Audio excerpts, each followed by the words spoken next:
भैया ये पहले वाले में ब्रैकेट के पास सीएल है। Cl का whole thrice, yes it is Cl।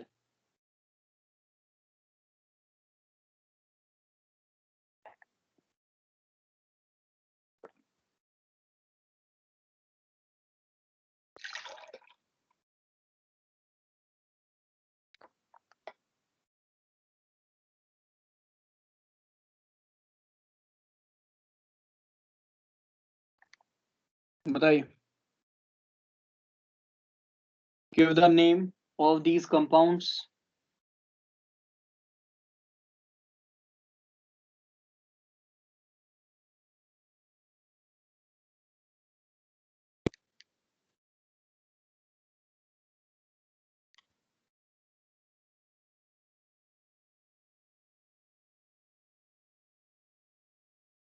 बोलो भाई जल्दी से, प्रैक्टिस की होगी आपने नेमिंग की।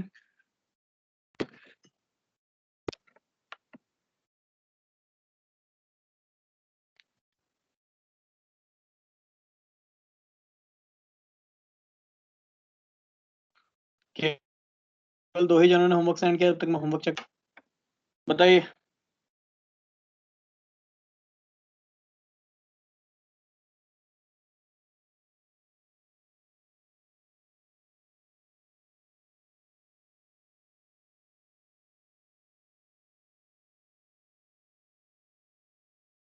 भाई ट्राई करिए ना आप लोगों ने, नाम बताइए इसका। इतना टाइम कैसे लग रहा है?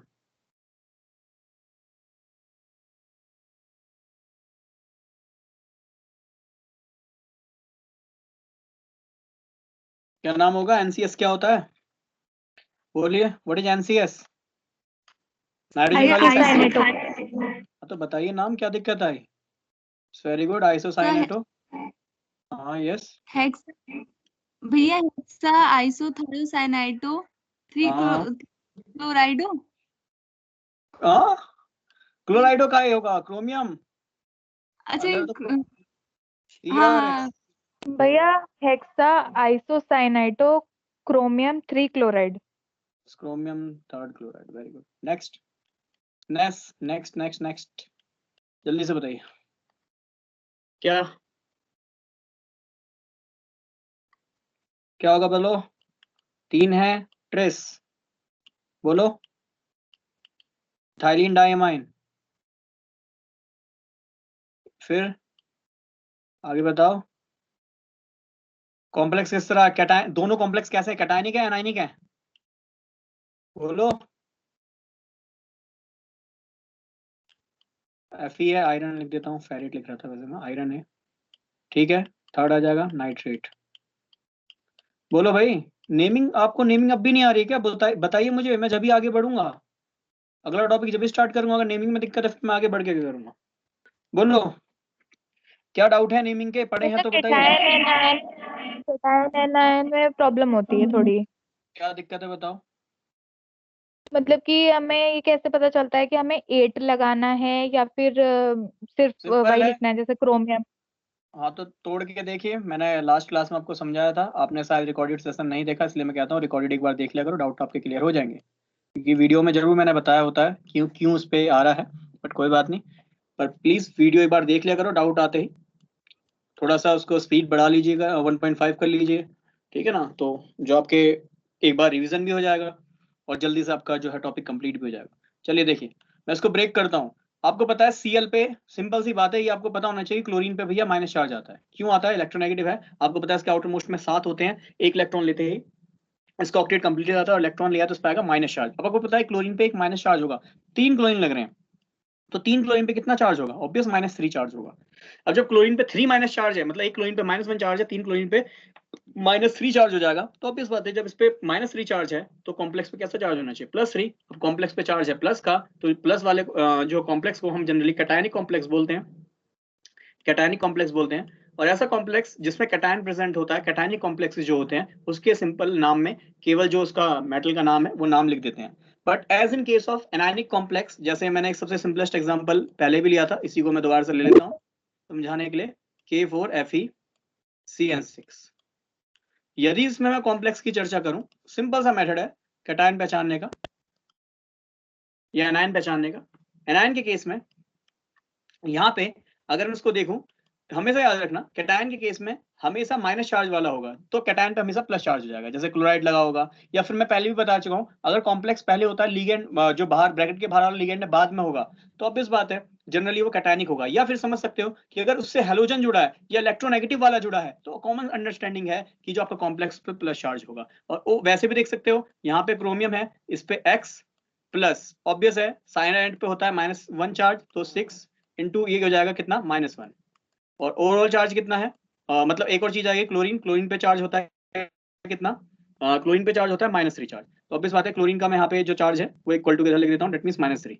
ठीक है जी, इक्वल टू एक्स, ये हो जाएगा 6 इंटू -1, यस, इक्वल टू किधर लिख दूंगा, इट इज -3।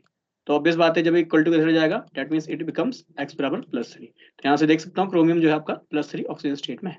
ऐसे भी इस चीज को चेक कर सकते हैं। अदरवाइज आप सिंपल आयन में तोड़ के देख लीजिए उससे क्या जुड़ा हुआ है, क्लोरीन जुड़ा है, इलेक्ट्रोनेगेटिव जुड़ा है, तो ऑब्वियस बात है उसमें माइनस आएगा, तो कॉम्प्लेक्स पे प्लस आएगा। सिमिलरली यहाँ पे पोटेशियम जुड़ा है, पोटेशियम मेटल है और मेटल पे होता है प्लस चार्ज, पोटेशियम पे होगा +1 चार्ज, तो ऑब्वियस बात है 4K plus.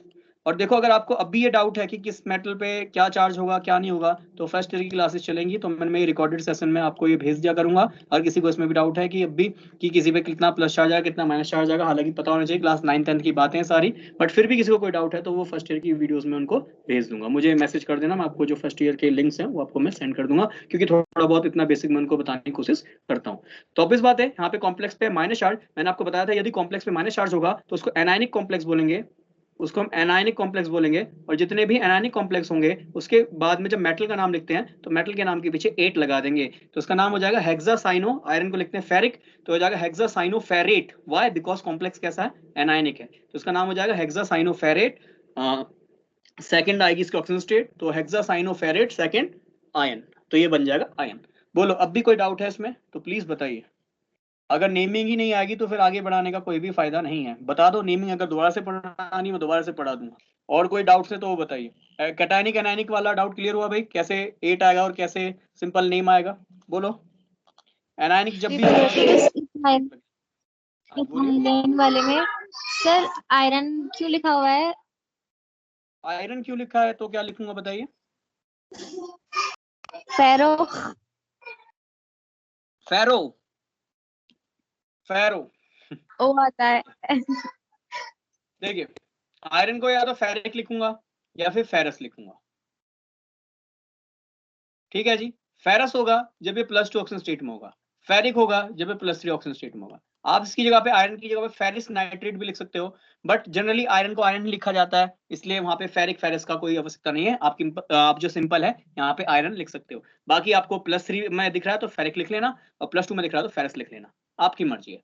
Otherwise ferrous Ferris का चक्कर छोड़ो, सिंपल आयरन भी आप लिख सकते हो, आयरन थर्ड नाइट्रेट। बोलो भाई, और बोलिए,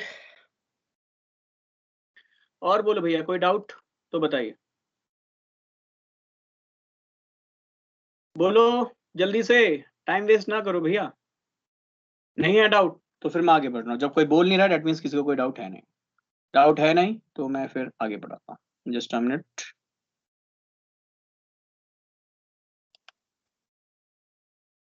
चैप्टर नंबर 3।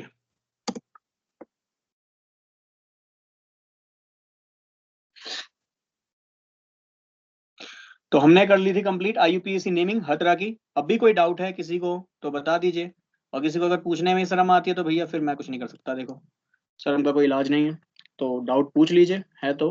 अदरवाइज हमने जो है नेमिंग तक कंप्लीट कर लिया है। तो हमने बहुत टाइप की नेमिंग देख ली थी, हमने कम से कम 4 या 5 डिफरेंट टाइप की नेमिंग हमने देखने की कोशिश करी जो कि आपके सिलेबस में है। बाकी कंडक्टिविटी वाले सिंपल सिंपल से क्वेश्चन है, इनको आप देख सकते हैं। अब अगला जो टॉपिक है आपके सिलेबस वो है आइसो। पहला क्वेश्चन यही है कि आइसोमेरिज्म क्या होता है?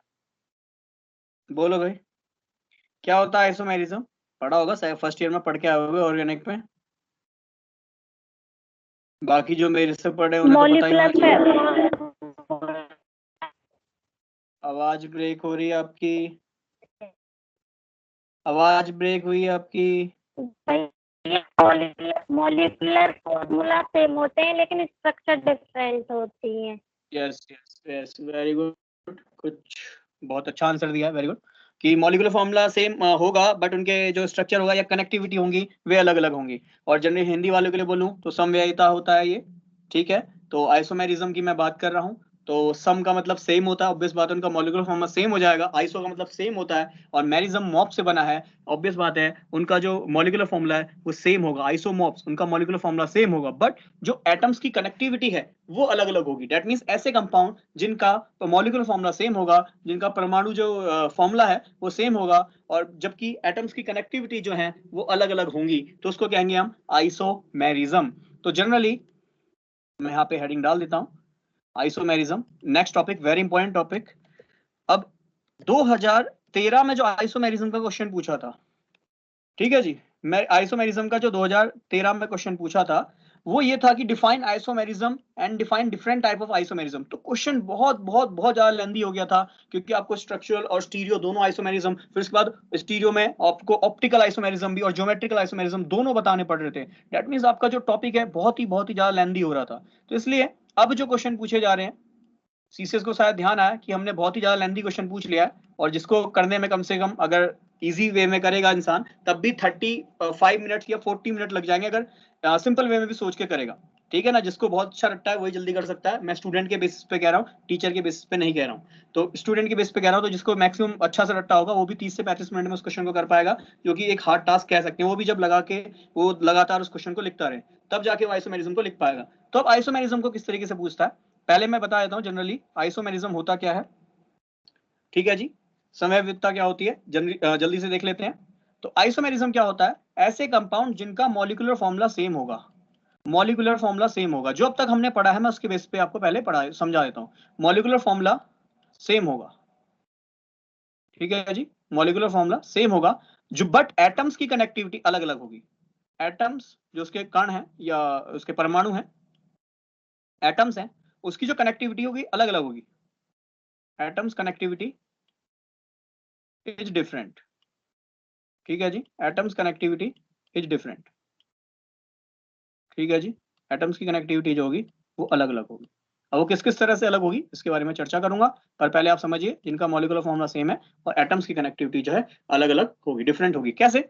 फॉर एग्जाम्पल आपने इसके बारे में सुना है, इट इज C2H6O। ये जो कंपाउंड है, ये मतलब ये जो मॉलिक्यूलर फॉर्मूला वाला लिखा आपके सामने, ये मॉलिक्यूलर फॉर्मूला दो तरह के कंपाउंड बना देता है। एक बना देगा ये आपकी फेवरेट चीज, दैट मीन्स इथेनॉल, दारू, और एक बना देगा ईथर। दैट मीन्स दोनों का ही मॉलिक्यूलर फॉर्मूला जो होगा सेम होगा, दैट मीन्स C2H6O ही होगा, बट एटम्स की कनेक्टिविटी अलग अलग होने की वजह से एक ही आपको अल्कोहल दिखाई दे रहा है और एक इसमें दूसरा जो है आपको ईथर दिखाई दे रहा है। एक दिखाई दे रहा है अल्कोहल और दूसरा दिखाई दे रहा है ईथर।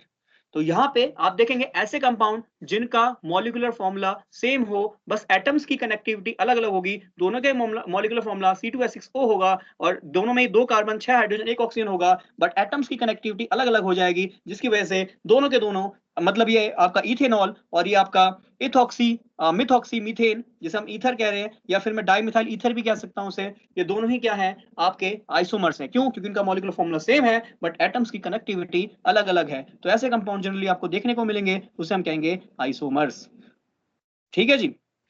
अब आइसोमर्स दो तरीके से मैं बांट सकता हूं आइसोमर्स मैं दो तरीके से बांट सकता हूं। एक आइसोमर को मैं कह सकता हूं स्ट्रक्चरल आइसोमर, स्ट्रक्चरल आइसोमर्स।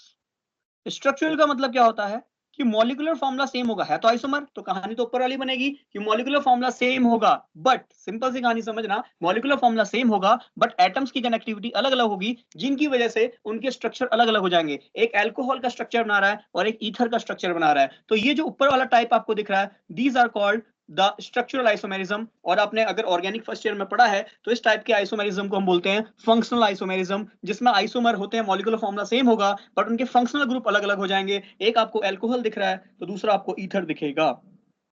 ये है सिंपल सी कहानी जो आपको दिख रही है, ये है सिंपल सी कहानी जो आपको दिख रही है स्ट्रक्चरल आइसोमेरिज्म में। तो व्हाट इज स्ट्रक्चरल आइसोमेरिज्म? तो सिंपल सी कहानी है, मॉलिक्यूलर फॉर्मूला सेम होगा बट एटम्स की कनेक्टिविटी अलग अलग होगी, जिसकी वजह से वो डिफरेंट डिफरेंट फंक्शनल ग्रुप को या मे बी डिफरेंट थिंग में आपको दिख रहे होंगे। तो स्ट्रक्चरल आइसोमेरिज्म में याद होगा फर्स्ट ईयर में हमने पढ़ा था, सबसे पहले होता है रिंग और सिंपल चेन वाले, तो रिंग चेन आइसोमेरिज्म या फिर जिसे हम न्यूक्लियर आइसोमेरिज्म भी कहते हैं, उसमें सिंपल चेन वाले और ब्रांच वाले जनरली हम आइसोमर देखते हैं। खैर मैं ऑर्गेनिक पे नहीं जाऊंगा, इस साल के अकॉर्डिंग ही देखते हैं। बाकी अगर आपको ऑर्गेनिक वाला आइसोमेरिज्म पढ़ना है तो मैं वही फर्स्ट ईयर का लिंक आपको भेज दूंगा, अगर किसी को ज्यादा जानने की इच्छा है तो। ठीक, अदरवाइज इसे अच्छे से पढ़ लो, मेरे लिए वही काफी है। तो स्ट्रक्चरल आइसोमेरिज्म में हमने देखा मॉलिक्यूलर फॉर्मूला सेम होगा बट उसका स्ट्रक्चर अलग अलग होगा। और दूसरा टाइप का जो हम पढ़ेंगे उसमें हम पढ़ेंगे स्टीरियो आइसोमेरिज्म। इस बार इनऑर्गेनिक में भी देखेंगे स्ट्रक्चरल आइसोमेरिज्म 6 तरीके से बांटा गया, उनको भी वन बाय वन पढ़ाऊंगा, पर फिलहाल हम देखते हैं इसके अलावा आइसोमेरिज्म को दूसरे पार्ट में जो तोड़ा गया, it is called the stereo isomerism. Stereo isomerism, अब स्टीरियो का मतलब क्या होता है? स्टीरियो का मतलब होता है 3 डायमेंशन, 3 विमाओं का होना, 3 डायमेंशन आइसोमेरिज्म होना। 3 डायमेंशन का मतलब क्या है कि मॉलिक्यूलर फॉर्मूला तो सेम होगा, जब आइसोमर है, ये भी स्टीरियो आइसोमर है, that means molecular formula same होगा, बट एटम्स की कनेक्टिविटी अलग अलग होगी इन 3D स्पेस। किसमें होगी? इन 3D स्पेस में। स्टीरियो का मतलब होता है 3D स्पेस, खाली जगह, 3D स्पेस होना, खाली जगह। तो 3 डायमेंशन, 3 विमा वाला स्पेस होगा, उसमें एटम्स की कनेक्टिविटी आपने अलग अलग करी हुई है, तो that means it is called stereo isomers. ठीक, अब स्टीरियो आइसोमर्स में जनरली देखेंगे, बुक में आपके दिया है जियोमेट्रिकल आइसोमेरिज्म, जीआई शॉर्ट में लिख रहा हूं, जियोमेट्रिकल आइसोमेरिज्म, और दूसरा जो दिया है आपको वो दिया है ऑप्टिकल आइसोमेरिज्म। ऑप्टिकल आइसोमेरिज्म, दूसरा जो आपको दिया गया it is the optical isomerism. तो दो तरीके के आइसोमेरिज्म आपको देखने को मिलेंगे 3D स्पेस में, कैसे हम एटम्स की कनेक्टिविटी अलग अलग करते हैं, उसकी वजह से दो तरह के आइसोमेरिज्म मिलेंगे, ज्योमेट्रिकल और ऑप्टिकल। अब आपसे मैं आपके एग्जाम के पॉइंट ऑफ व्यू से बोलूं तो ये मान के चलिए 99% चांस है, 99% चांस है कि इन दोनों में से ही जरूर एक ना एक क्वेश्चन आपको मिलेगा देखने को। या तो आपसे पूछेगा व्हाट इज स्टीरियो आइसोमेरिज्म, तो आप बताएंगे स्टीरियो आइसोमेरिज्म वो आइसोमेरिज्म का वो टाइप है जिनमें मॉलिक्यूलर फॉर्मूला सेम होता है बट एटम्स की कनेक्टिविटी 3D स्पेस में अलग अलग होती है, और इसकी वजह से दो तरह के आइसोमेरिज्म को शो करता है, जिसमें एक ज्योमेट्रिकल आइसोमेरिज्म जिसे हम सिस ट्रांस आइसोमेरिज्म भी कहते हैं, सिस ट्रांस आइसोमेरिज्म भी कहते हैं, सिस ट्रांस आपने ऑर्गेनिक में पढ़ा था। ठीक, इसे हम सिस ट्रांस आइसोमेरिज्म भी कहेंगे। और जबकि ऑप्टिकल आइसोमेरिज्म को हम जनरली डीएल फॉर्म भी कह देते हैं, जो कि आपने ऑर्गेनिक में देखा था फर्स्ट ईयर में, तो डीएल फॉर्म भी इसको कह देते हैं। तो जनरली दो तरह का आइसोमेरिज्म देखने को मिलता है स्टीरियो आइसोमेरिज्म में। तो एग्जाम के पॉइंट ऑफ व्यू से stereo isomerism is very important. तो स्ट्रक्चरल का क्वेश्चन कैसे पूछ सकता है? तो 2 मार्कर में जनरली स्ट्रक्चरल के क्वेश्चन पूछता है। कैसे पूछता है? आपको एग्जांपल दे देगा, ये चार दो तीन स्टीरियो आइसोमेरिज्म आपके सामने बना देगा, बोलेगा किस तरह का आइसोमेरिज्म यहाँ पे शो हो रहा है, तो उसके बारे में जनरली 2-2 नंबर में पूछ सकता है। या फिर स्टीरियो आइसोमेरिज्म में पूछ लेगा ये हाइड्रेशन आइसोमेरिज्म क्या होता है, आपका पॉलीमराइजेशन आइसोमेरिज्म क्या होता है। तो जनरली स्ट्रक्चरल के वो जो पार्ट्स हैं वो आपसे जनरली पूछ सकता है 2-2 मार्क्स में। जबकि 7.5 के लिए वेरी इंपॉर्टेंट है आपका ज्योमेट्रिकल आइसोमेरिज्म या फिर ऑप्टिकल आइसोमेरिज्म, या फिर एक ही क्वेश्चन बनाएगा what is stereo isomerism, define different type of stereo isomerism, या फिर क्वेश्चन ये भी हो सकता है डिफाइन ज्योमेट्रिकल आइसोमेरिज्म, या फिर क्वेश्चन ये भी हो सकता है कि डिफाइन ऑप्टिकल आइसोमेरिज्म।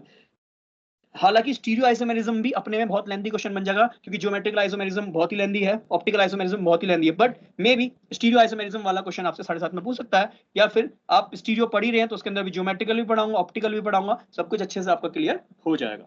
तो चलिए सबसे पहले हम जानने की कोशिश करते हैं स्ट्रक्चरल आइसोमेरिज्म को।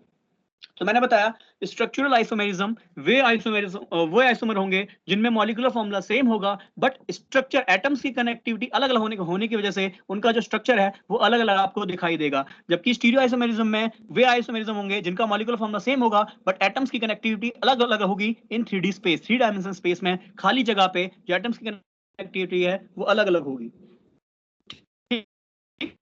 तो सबसे पहले स्ट्रक्चरल आइसोमेरिज्म को, उसमें सबसे पहला टाइप देखते हैं आयोनाइजेशन आइसोमेरिज्म। आयोनाइजेशन आइसोमेरिज्म इसमें सबसे पहले देखने की कोशिश करेंगे। तो बुक में ही एग्जांपल है, बुक का एग्जांपल मैं लेके चलता हूं।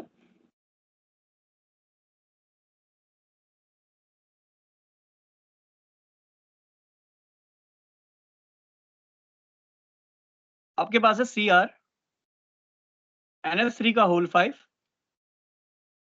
NH3 का होल 5, और इस पे है एक Cl, ठीक, और बाहर लगा हुआ है सल्फेट SO4। देखिए ये एक आपके सामने कंपाउंड है, मुझे जल्दी से इस कंपाउंड का नाम बताएंगे, मुझे जल्दी से इस कंपाउंड का नाम बताएंगे फास्ट। एक और लिख देता हूं, इट इज Cr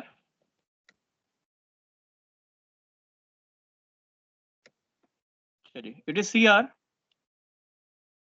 NH3 का होल 5 NH3 का होल 5 SO4 और यहाँ पे लग रहा है Cr। तो दोनों कंपाउंड को देखो, दोनों कंपाउंड में यहाँ भी Cr है, यहाँ भी एक Cr है, यहाँ 5 NH3 है, यहाँ भी 5 NH3 है, यहाँ एक Cl है, यहाँ भी एक Cl दिख रहा है, और यहाँ एक SO4 है, यहाँ भी एक SO4 है। दैट मीन्स दोनों का ही मॉलिक्यूलर फॉर्मूला सेम हो गया। मॉलिक्यूलर फॉर्मूला सेम हो गया। मॉलिक्यूलर फॉर्मूला सेम होने के बाद, मॉलिक्यूलर फॉर्मूला सेम होने के बाद एटम्स की कनेक्टिविटी अलग अलग है। दैट मीन्स एटम्स अलग अलग जुड़े हुए हैं, जिसकी वजह से जो ये कंपाउंड है स्ट्रक्चरल आइसोमेरिज्म का टाइप बन रहा है। अब हम स्ट्रक्चरल में भी पहला टाइप पढ़ रहे हैं, जिसमें हम पढ़ रहे हैं आयोनाइजेशन आइसोमेरिज्म। आई लिख देता हूं शॉर्ट में, ionization isomerism. What is ionization isomerism?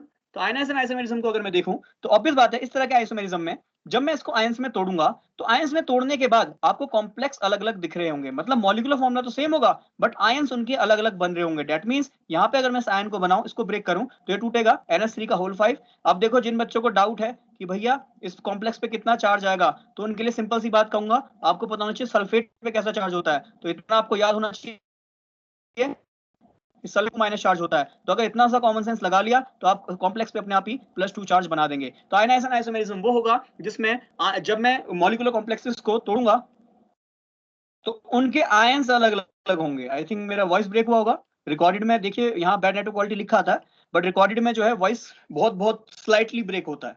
तो इसलिए कहता हूं, अगर किसी को वॉइस ब्रेकिंग प्रॉब्लम होती है तो रिकॉर्डेड सेशन जरूर देख लिया करो। आप एक बार यहाँ देख रहे हो 1.5 लगा के घर पे एक बार जरूर देख लिया करो, जिससे आपके डाउट्स भी क्लियर हो जाएंगे और जो आप ऐसे डाउट्स छोटे मोटे बचते हैं वो भी क्लियर हो जाएंगे। अदरवाइज फिर भी कोई डाउट होता है तो आप पूछिए, मैं डाउट पूछने के लिए मना नहीं कर रहा, बट मैं कह रहा हूँ आप रिकॉर्डेड सेशन एक बार दोबारा से देख सकते हैं जब इतना बेनिफिट आपको मिल रहा है। अब देखिए, मैं इसे आयन में तोड़ूंगा तो ये आयन में टूट जाएगा किसमें? SO4 और ऑब्वियस बात है, आपको पता है Cl पे कितना चार्ज होता है? Cl पे होता है -1 चार्ज। तो ऑब्वियस है कॉम्प्लेक्स पे कितना चार्ज होगा? कॉम्प्लेक्स पे चार्ज होगा +1।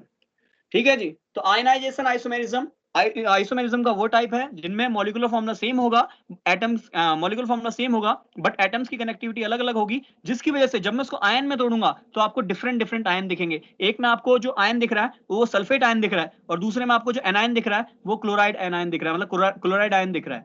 बोलिए, क्या इतनी बात क्लियर हुई? अब मुझे जल्दी से इन कंपाउंड्स का नेम बताइए फास्ट। आगे जब भी पढ़ाऊंगा जब इन कंपाउंड का नेम बता देंगे।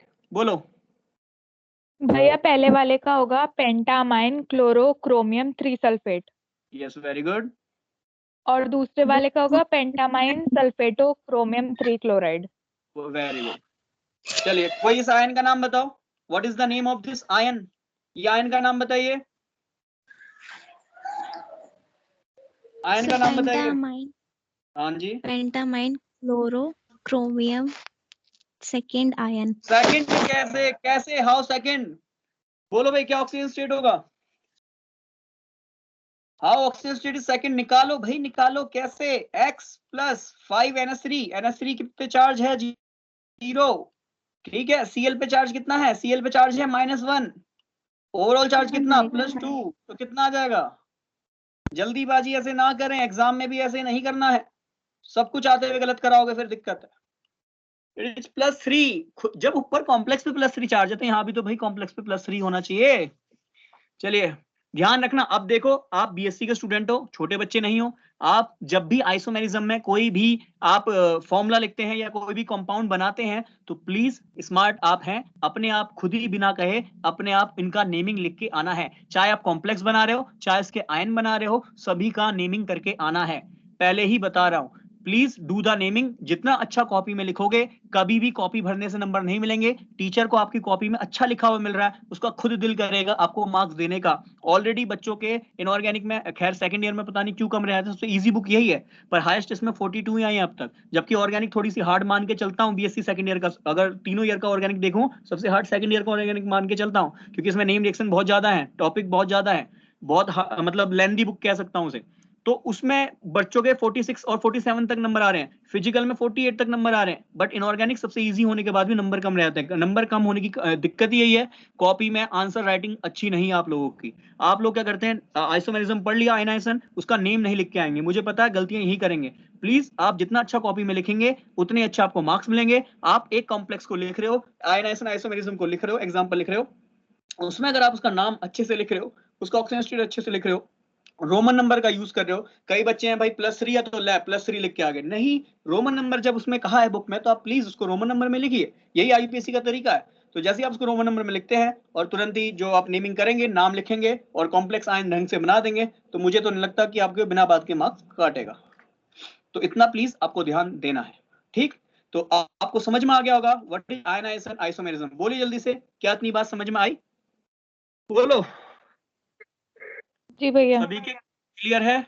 आयनाइजेशन आइसोमेरिज्म क्लियर है? तो कुछ और एग्जांपल आपकी बुक में मुझे चमक रहे हैं, जैसे कि PTNS3 का होल 4 Cl2Br2, और अगला है PTNS3 का Cl बाहर ले गया, Br अंदर ले गया। तो देख लो, जब ब्रेक करोगे तो एक में ब्रोमियम आयन दिखेंगे आपको, मतलब ब्रोमाइड आयन दिखेंगे, एक में आपको क्लोराइड आयन दिखेंगे। तो सिंपल सी बात है, these are the type of isomer in which molecule formed by same, but when we breaks into ions, या when ionization of these molecules, so या compound shows what bromide ion, chloride ion. So this is the type of isomerism, generally आपका ionization isomerism, ठीक है ना। चलिए मुझे जल्दी से इसका नाम बताइए, PTNS4 Cl2Br2 वाले का जल्दी से बताओ नाम। क्या पढ़ा है आपने? नेमिंग का टेस्ट साथ साथ चल रहा है आपका, बताइए जल्दी से, फास्ट बोलो भाई।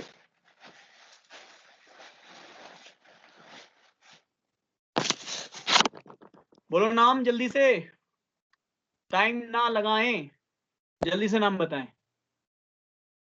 जस्ट अ मिनट, मैं लैपटॉप को थोड़ा चार्जिंग पे लगाऊं। नाम बताओ भाई जब तक, फास्ट।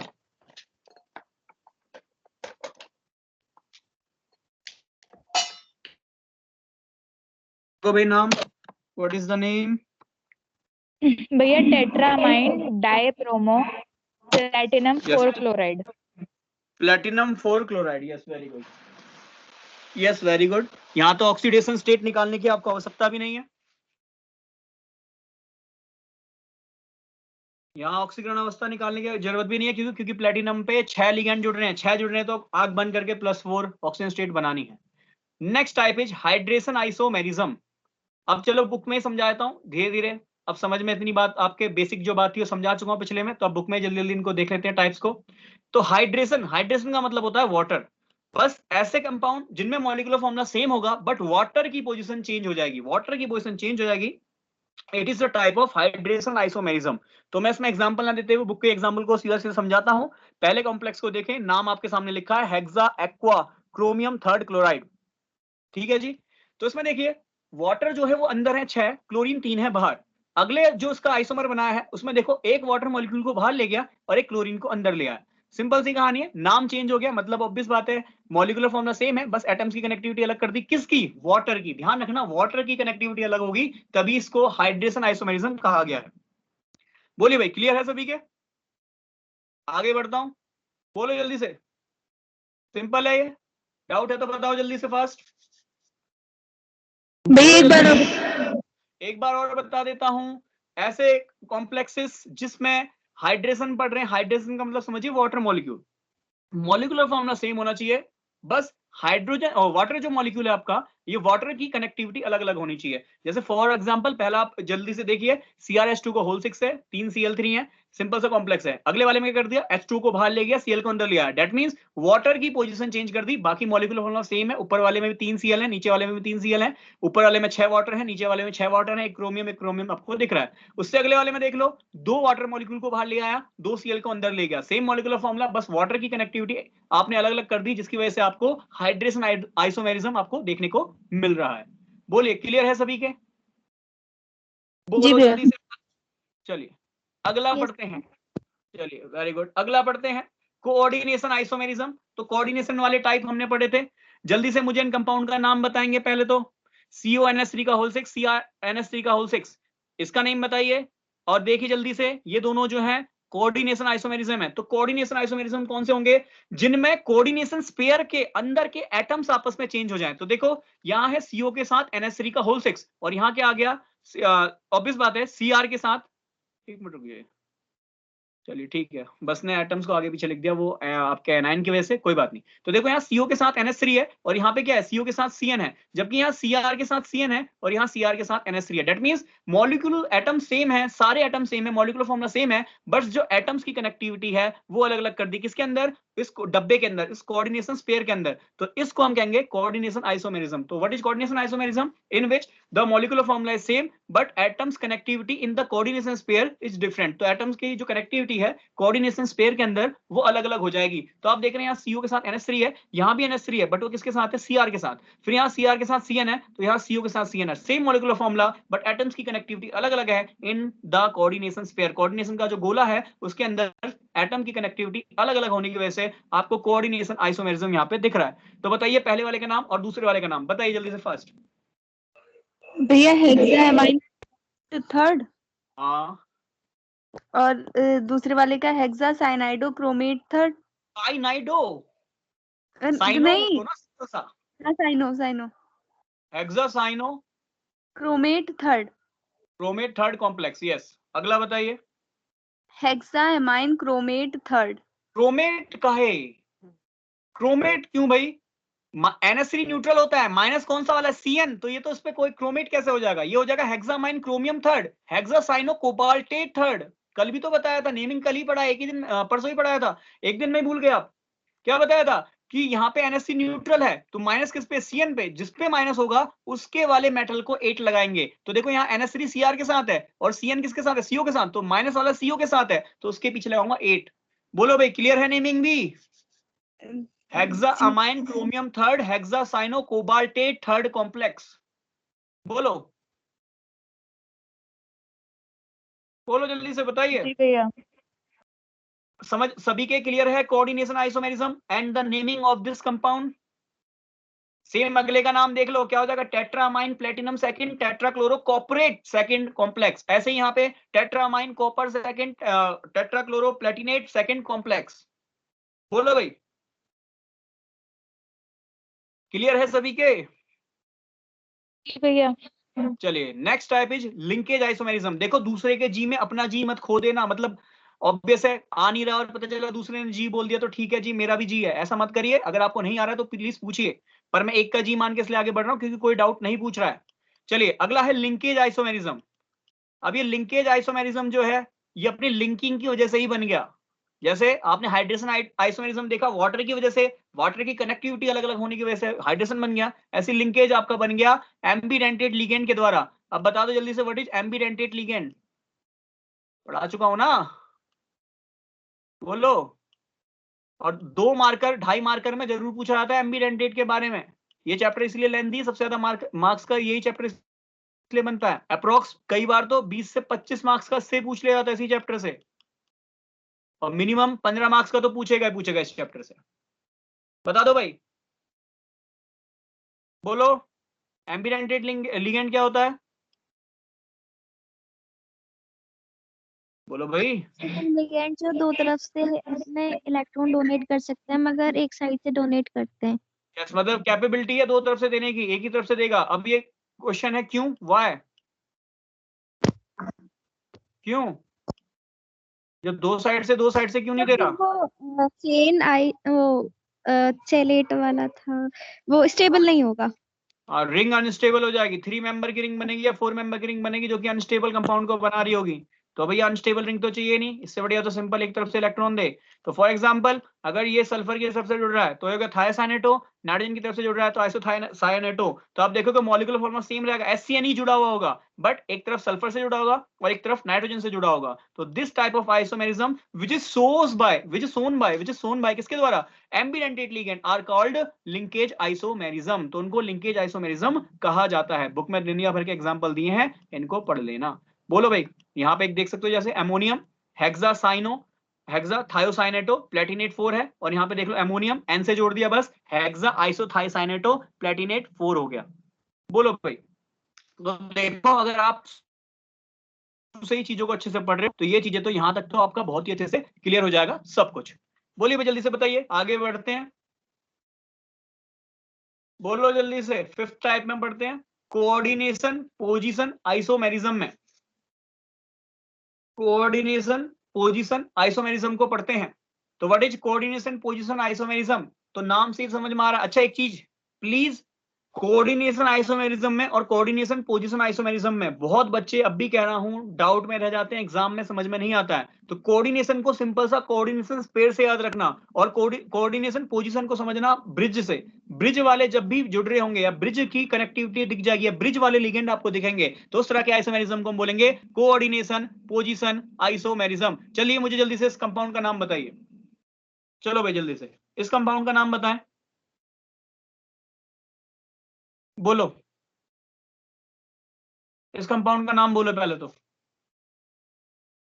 पढ़ाया था सबसे लास्ट टॉपिक यही था परसों की क्लास का, नेम बता दीजिए इसका।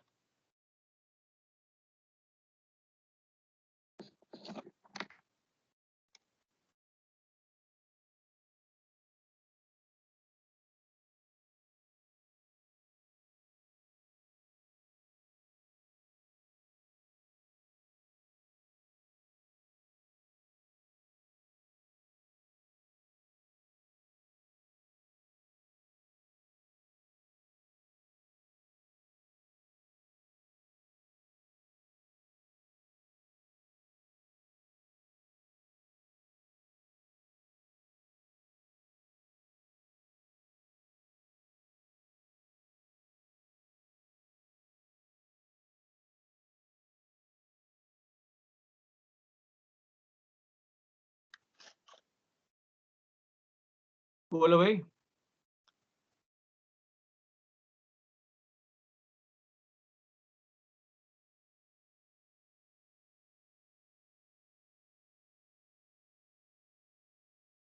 भैया tetra ammine, chromium 3, mu dihydroxo, diammine, dichloro, chromium 3।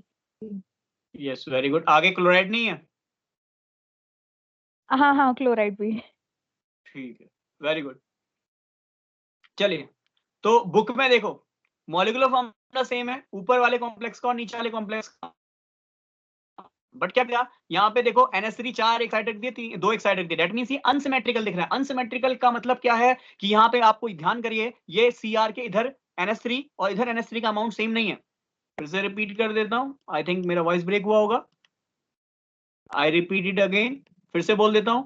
देखिए Cr पे NH3 इधर 4 है इधर 2 है, तो एक अनइक्वल अमाउंट में, जब अनइक्वल अमाउंट में एटम्स जुड़े होंगे तो उसको बोला अनसिमेट्रिकल। जबकि नीचे वाले में देखो इस Cr पे 3 NH3 है तो इस Cr पे भी 3 NH3 है, इस Cr पे एक Cl है तो इधर वाले Cr पे भी एक Cl है। दैट मींस दोनों साइड आपको एटम्स की कनेक्टिविटी बराबर दिख रही है। जब भी बैलेंस दिखेगी तो वो सिमेट्रिकल फॉर्म होगी, और जब अनबैलेंस दिखेगी तो हमेशा सिमेट्रिकल फॉर्म होगी। तो कोऑर्डिनेशन पोजीशन आइसोमेरिज्म में आपको एग्जाम में लिख के आना पड़ेगा कि ये सिमेट्रिकल वाली फॉर्म है और ये इसकी अनसिमेट्रिकल वाली फॉर्म है। दोनों कंपाउंड में, दोनों ही आपको जो कंपाउंड दिए गए हैं इनमें मॉलिक्यूलर फॉर्मूला सेम है, बस एटम्स की कनेक्टिविटी अलग है, जिसकी वजह से एक अनसिमेट्रिकल फॉर्म दिख रही है आपको और एक सिमेट्रिकल फॉर्म आपको दिख रही है। तो आई थिंक आप नेमिंग कर लेंगे। नेमिंग जिनको नहीं आता है तो लेफ्ट टू राइट नेमिंग करते हुए चलिए। ट्राइअमाइन क्लोरो, फिर ये जगह chromium 3, mu dihydroxo, triammine chloro, chromium 3 chloride, इसका सिंपल सा नाम हो जाएगा। या फिर मैंने आपको बताया जब भी सिमेट्रिकल होगा दोनों साइड एटम सेम होंगे, ये जो आपके जो मेटल है ये भी सेम होगा, तो आप क्या कर सकते हैं इसका डायरेक्ट नाम भी लिख सकते हैं। कैसे?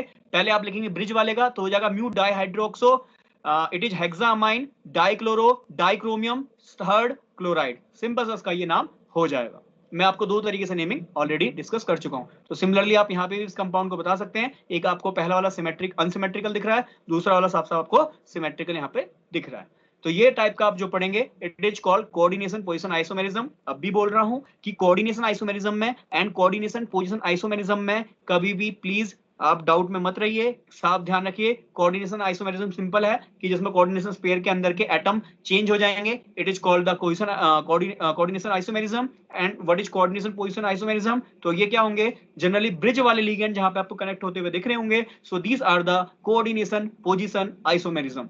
बोलिए क्या इतनी बात क्लियर है सभी के? जल्दी से बता दीजिए फास्ट, बोलो जी। चलिए। तो लास्ट टाइप पढ़ते हैं जो है polymerization isomerism. So what is polymerization isomerism, तो देख लेते हैं। जनरली अभी बुक में देखोगे लिखा मिलेगा साफ साफ, ये क्या लिखा हुआ मिलेगा कि ये जो आइसोमेरिज्म है it is not actual type of isomerism. ये जो आइसोमेरिज्म है ये एक्चुअल टाइप का आइसोमेरिज्म नहीं है। क्यों नहीं है? तो यहाँ पे जनरली एक एग्जांपल आपके सामने मैं लिख देता हूं। तो ये किस तरह का आइसोमेरिज्म है जनरली देख लेते हैं। बस जुगाड़ वाला आइसोमेरिज्म इसे यहाँ पे हम कह सकते हैं। कैसे कह सकते हैं? इस कॉम्प्लेक्स में अगर मैं देखूं, उसका नाम आप सभी जानते हैं, टेट्रामाइन प्लेटिनम सेकंड, टेट्राक्लोरोप्लेटिनेट सेकंड, ठीक। और एक और कंपाउंड बनाया था आपके सामने, ये है पीटी NH3 का होल ट्वाइस, एक मिनट,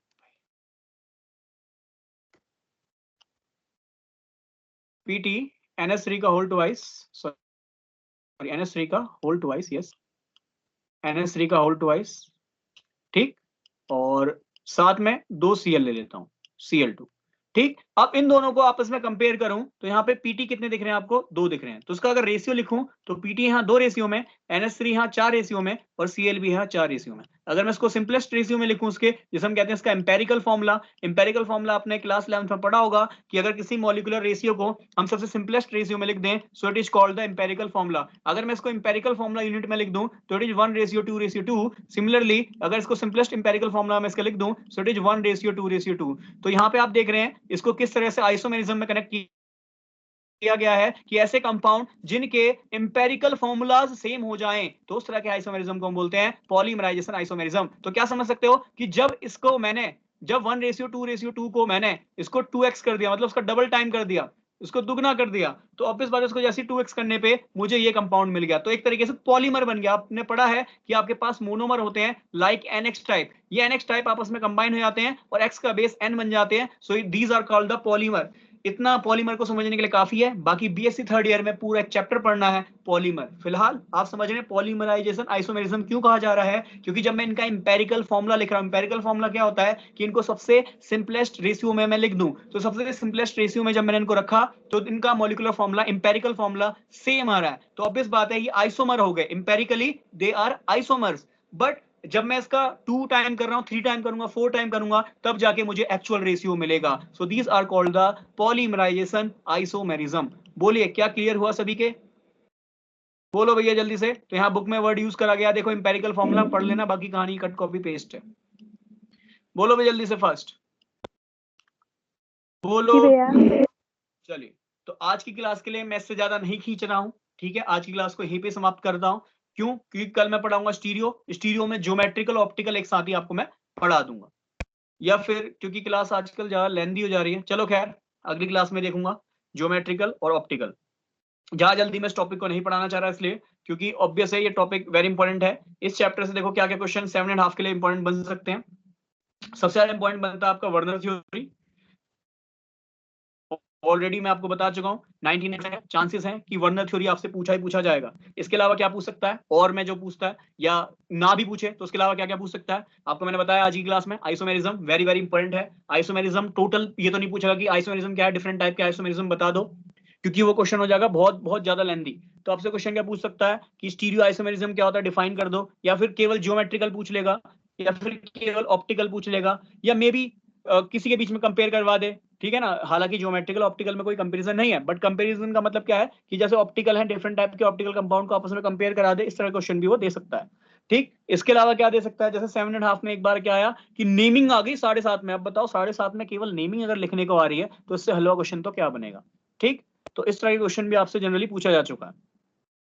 तो कल जो स्टीरियो आइसोमेरिज्म में कल पढ़ाऊंगा, तो मैं ऑलरेडी आपको आज की क्लास में बता चुका हूं कि स्टीरियो आइसोमेरिज्म जो है क्या होती है कि ऑब्वियस बात है 3D स्पेस में मॉलिक्यूलर फॉर्मूला सेम, एटम की कनेक्टिविटी डिफरेंट होगी, किसमें? 3D स्पेस में। तो ऊपर एक आपके लिए जनरल में डेफिनेशन लिख चुका हूं कि आइसोमेर वे कंपाउंड होंगे जिनका फॉर्मूला सेम होगा, एटम की कनेक्टिविटी अलग अलग होगी। अब मुझे स्ट्रक्चर की डेफिनेशन लिखनी है तो क्या लिखूंगा, ऐसे कंपाउंड जिनका मॉलिक्यूलर फॉर्मूला सेम होगा, एटम की कनेक्टिविटी अलग होगी और उनके जो डिफरेंट होगी इन देयर स्ट्रक्चर में उनकी जो है कनेक्टिविटी डिफरेंट होगी। सिमिलरली आपको आइसोमर की डेफिनेशन लिखनी है, क्या लिखोगे, मॉलिक्यूलर फॉर्मूला सेम होगा, एटम की कनेक्टिविटी अलग होगी, डिफरेंट होगी, is different in 3 dimensional space, या फिर इन 3D स्पेस, या फिर इन द वैकेंट स्पेस, कुछ भी आप लिख सकते हो, ठीक। इसके बाद यहाँ पे आगे देखूं तो स्टीरियो आइसोमेरिज्म जो 3D स्पेस है इसको दो पार्ट में तोड़ा गया है। ज्योमेट्रिकल आइसोमेरिज्म जिसमें हम सिस ट्रांस देखेंगे, और ऑप्टिकल आइसोमेरिज्म जिसमें जनरली हम डी एल्फॉर्म, डेक्स्ट्रो एंड लेबोरेटरी वगैरह देखेंगे। तो ये सब मैं एक और क्लास लूंगा इस वीक में जिसमें ये टॉपिक पूरा कंप्लीट करा दूंगा। तो ये जनरली क्वेश्चन बनते हैं लॉन्ग के। इसके अलावा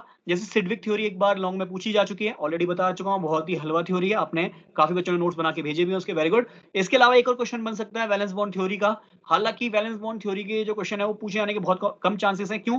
क्योंकि जनरली जो क्वेश्चन बनता है उसमें ये बनेगा कि मान लो FeH2 का whole 6 2+ is more paramagnetic than FeH2 का होल 6 3+।